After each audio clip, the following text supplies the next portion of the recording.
Hi friends, welcome to my channel. మా పిల్లలు ఏ cinema చూస్తే ఎంత ఇన్వాల్వ్ అయ్యారో చూడండి. నేను కూడా ఈ సినిమా చూస్తూ అంతనే ఇన్వాల్వ్ అయ్యి ఎమోషనల్ కూడా ఫీల్ అయ్యాను అనమాట. ఇంకా మా చిన్న పాప వచ్చేసి చూపించొద్దని ఫేస్ దాచిపెట్టేసుకుంటుంది అనమాట.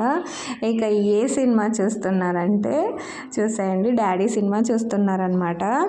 ఇక ఈ సినిమా చూస్తే డాటర్ డాడీ బాండింగ్ గుర్తుకొస్తుంది కదండి. నేను కూడా అలాగే ఫీల్ అయ్యాను. నా చిన్నప్పటి జ్ఞాపకాలు గుర్తుకొచ్చాయన్నమాట.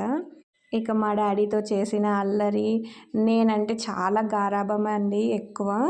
ఇంకా అవన్నీ గుర్తుకొచ్చాయన్నమాట. మా చిన్న పాప వచ్చేసి ఏడ్చేసిందనమాట. ఆర్టిఫిషియల్ స్మైల్ కూడా ఇచ్చేస్తుంది. కానీ ఏం చేస్తామండి, నేను చూస్తే అస్సాంలో ఉన్నాను, మా డాడీ చూస్తే అనంతపూర్లో ఉన్నారు. డాడీ అంటేనే ఒక ఎమోషనల్ కదండి. నాకైతే మా డాడీ అంటే చాలా చాలా ఇష్టం, ప్రేమ అన్నీ అనమాట. ఇంకా అప్పుడే వాళ్ళ డాడీ కూడా వచ్చేసారండి. ఇంకా గట్టిగా హక్ చేసుకొని ముద్దులు కూడా పెట్టేస్తుంది అనమాట. ఈ వీడియో నచ్చినట్లయితే సబ్స్క్రైబ్ చేసుకోండి ప్లీజ్, అలాగే ఒక లైక్ చేయండి.